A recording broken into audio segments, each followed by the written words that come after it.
How are you going to work your goalies tonight?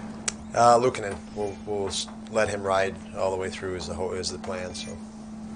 As far as putting Tage at center, I mean, just why? I mean, he's a center growing up when he played for a while, and I think it's probably intriguing for him. Yeah, I spoke with him over the summer about the potential or possibility of that. This morning, R2 came in. He wasn't feeling well. He'll skate in the next group. R2 will. He was going to go. He was going to be in the lineup at center, and Tage has taken some reps at center in practices over the last week or so, with R2 pulling him out just 45 minutes ago.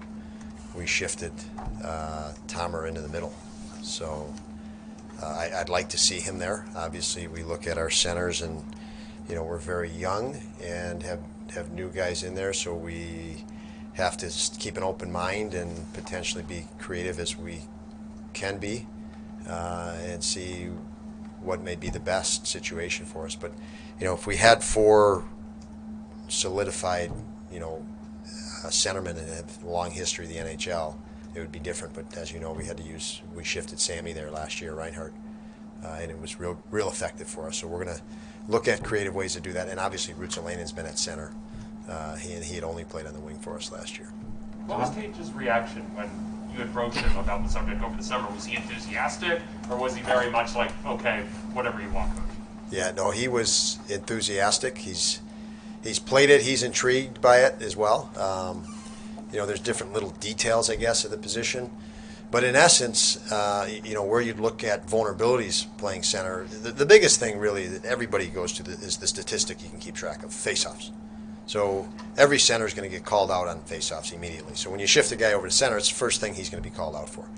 The next thing that comes to mind is, defensive responsibilities. And, the center is different, but if you're the first forward back, you assume center position in every system I've ever seen.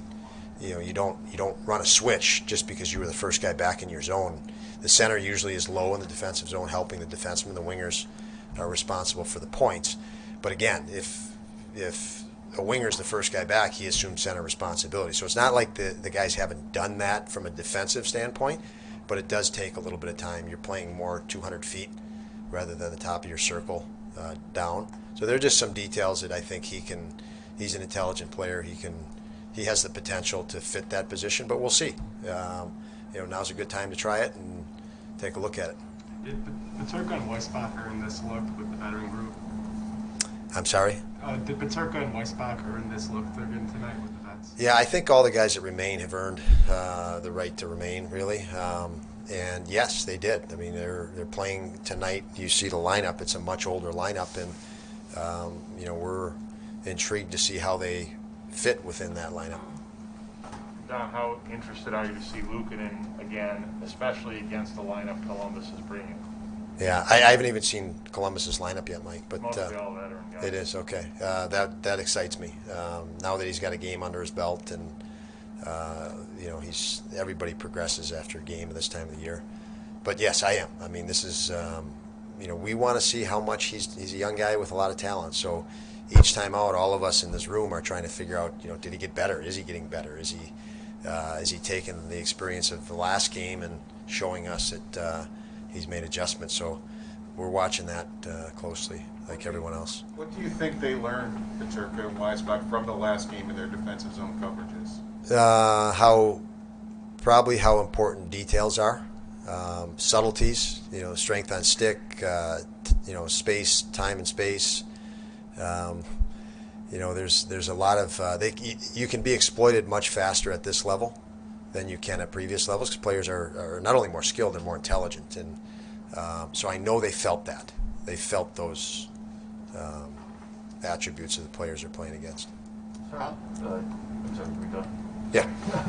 I talked long, but I was done on that one. As far as Jacobs goes, he acclimated to the NHL pretty quickly last year, but he seems to be having a good camp. What's been growth for him, I guess, these past couple of weeks? Bryson, we're talking about? Yeah. Yeah. Good question. I mean, I haven't. He carries himself obviously with some experience now. Another level of confidence, I guess he brings. He's a character guy. He's a funny individual, and you know, he's good for a team in that respect.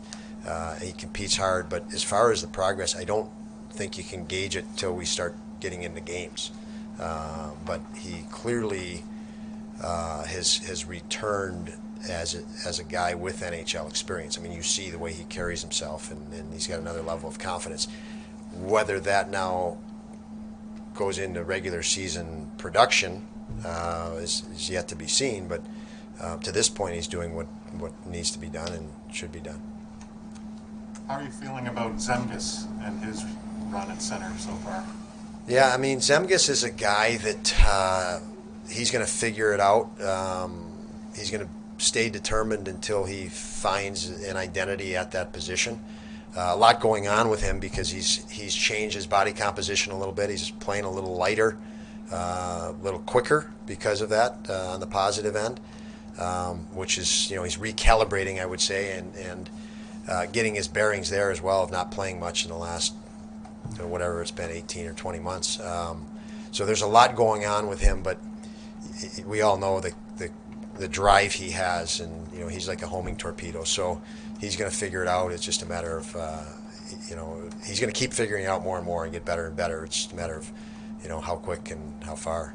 But I'm happy with what I've seen from him with respect to that.